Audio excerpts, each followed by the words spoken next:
혹시 글 쓸 때마다 이게 맞나? 하고 고민해 본 적 있으세요? 학교 과제든 회사 보고서든 아니면 그냥 친구한테 보내는 메시지든요. 사실 우리가 매일 하는 이 글쓰기에는요, 보이지 않는 송처럼 우리 생각을 조종하는 규칙들이 숨어 있습니다. 오늘 이 시간에는 우리 모두가 글쓰기를 배우는 방식, 그 뒤에 숨겨진 이론들을 하나씩 파헤쳐 볼 겁니다. 흥미롭지 않나요? 자, 바로 시작하죠. 다들 공감하시죠? 첫 문장을 어떻게 시작해야 할지 몰라서 빈 화면만 멍하니 쳐다보던 순간, 아, 이 표현 너무 딱딱한가 싶어서 썼다 지웠다를 반복했던 기억. 우리 모두에겐 글쓰기에 대한 나름의 규칙 같은 게 있잖아요. 그런데 그런 생각들, 대체 어디서 온 걸까요? 자, 그럼 시간 여행을 한번 떠나볼까요?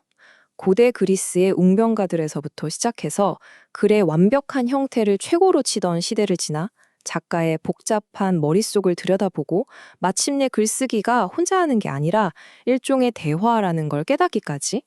이 지도를 따라서 글쓰기에 대한 생각이 어떻게 변해왔는지 함께 가보시죠. 첫 번째 목적지는 아마 우리에게 가장 익숙할지도 모르는 규칙을 시대입니다. 현대 작문 교육의 기초를 아주 단단하게 세운 이론이죠. 형식주의는요, 글을 한 채 잘 지은 건물이라고 생각해요. 완벽한 결과물을 만들려면 반드시 따라야 하는 명확한 청사진이 있다고 믿는 거죠.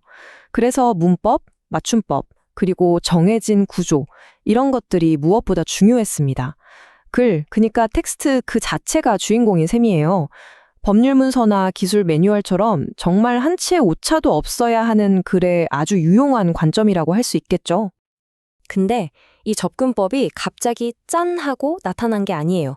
그 뿌리를 거슬러 올라가 보면 놀랍게도 고대 그리스까지 이어집니다. 그러다가 20세기 초 미국 작문 교육의 핵심으로 자리 잡으면서 글의 올바른 형식과 구조를 가르치는 게 교육의 가장 큰 목표가 됐던 거죠. 여기서 정말 재미있는 지점이 나옵니다. 우리 대부분이 학창 시절에 지겹도록 썼던 거 있잖아요. 서론, 본론, 결론으로 딱 떨어지는 오단락 에세이. 네, 바로 그게 이 형식주의 이론이 학교 교육에 적용된 가장 대표적인 예시라는 겁니다. 아주 구체적이고 실용적인 규칙이었던 거죠. 그런데 말이죠. 이 완벽한 청사진만으로는 설명이 안 되는 게 있었어요. 작가들은 대체 글을 쓸 때 머릿속에서 무슨 일이 벌어지는 걸까? 자, 이제 시선을 밖이 아니라 안으로, 텍스트에서 작가의 머릿속으로, 그 복잡한 생각의 지도로 옮겨보겠습니다. 이 표를 보시면 그 변화가 확 느껴지실 겁니다. 질문 자체가 완전히 바뀐 거예요. 이 글이 완벽해? 에서 작가는 이 글을 어떻게 썼지로요. 관심의 대상이 결과물인 청사진에서 생각을 만들어가는 과정인 마인드맵으로 완전히 넘어간 거죠. 바로 이때 플로어와 헤이즈 같은 연구자들이 나타나서 뭐랄까 판을 뒤집어 버립니다.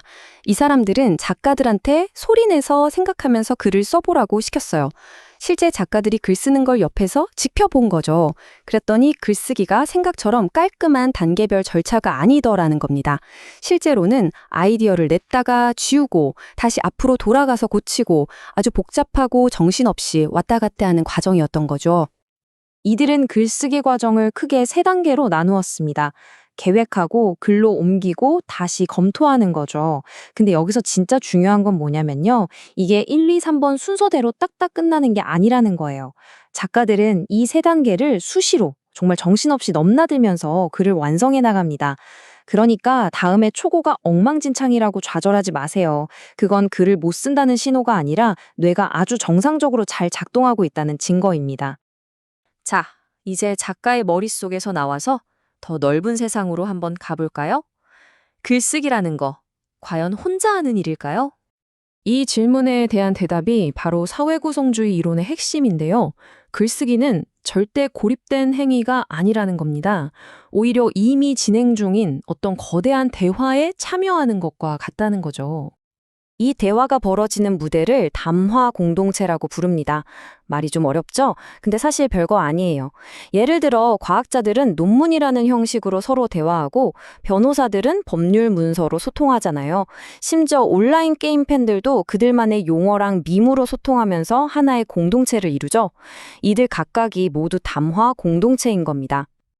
이 관점의 핵심은 이겁니다. 글의 의미는 작가 혼자서 짠! 하고 만드는 게 아니라는 거예요. 작가와 독자, 그리고 그들이 속한 공동체 안에서 함께 만들어진다는 거죠. 왜 우리 회사 처음 들어가면 이메일이나 보고서 쓰는 법부터 다시 배우는 기분 들잖아요.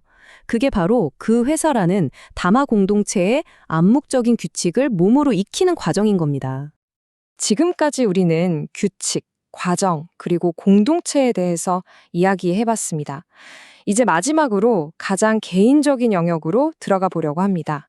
바로 글을 쓰는 나 자신에 대한 이야기입니다. 표현주의는 글쓰기를 마치 작가의 일기장처럼 생각해요. 바깥의 규칙이나 다른 사람을 의식하기보다는 글을 쓰는 과정 그 자체를 통해서 나 자신을 발견하고 진짜 내 목소리를 찾는 걸 중요하게 여기죠. 중요한 건 얼마나 완벽한 결과물을 만드느냐가 아니라 쓰는 과정 그 자체의 진실성인 겁니다. 피터 엘보우 같은 사상가들이 강조한 핵심이 바로 이 문장에 담겨 있습니다. 글쓰기의 목표는 당신이 무엇을 말하고 싶은지 알아내는 것이다. 정말 멋진 말 아닌가요? 내가 이미 아는 걸 그저 쏟아내는 게 글쓰기가 아니라 글을 쓰면서 비로소 내가 뭘 생각하고 뭘 느끼는지 깨닫게 되는 발견의 과정이라는 거죠. 자, 이렇게 네 가지의 서로 다른 이론들을 쭉 여행해 봤습니다. 마치 네 개의 다른 안경을 쓰고 글쓰기를 본 것 같네요. 이제 이 모든 걸 하나로 모아서 우리만의 글쓰기 도구함을 꽉 채워볼 시간입니다. 이 표가 오늘 여정의 완벽한 요약본입니다. 형식주의는 청사진처럼 구조의 중요성을 알려주고요. 인지주의는 마인드맵처럼 우리 머릿속의 복잡한 과정을 자연스럽게 받아들이라고 말해주죠. 사회 구성주의는 글쓰기를 대화라고 보면서 독자와의 소통을 강조하고, 표현주의는 일기처럼 글쓰기를 통해 나를 발견하는 가치를 알려줍니다. 어느 하나만이 정답은 아니에요. 이 모든 게 여러분의 글쓰기 도구함에 들어있는 상황에 맞춰 꺼내 쓸 수 있는 아주 유용한 도구들인 셈이죠. 자, 이제 여러분께 질문을 던집니다. 중요한 제안서를 쓸 때, 팀 동료에게 이메일을 보낼 때, 혹은 조용히 내 생각을 정리하고 싶을 때, 이 네 가지 도구 중에 어떤 걸 가장 먼저 꺼내 드시겠습니까?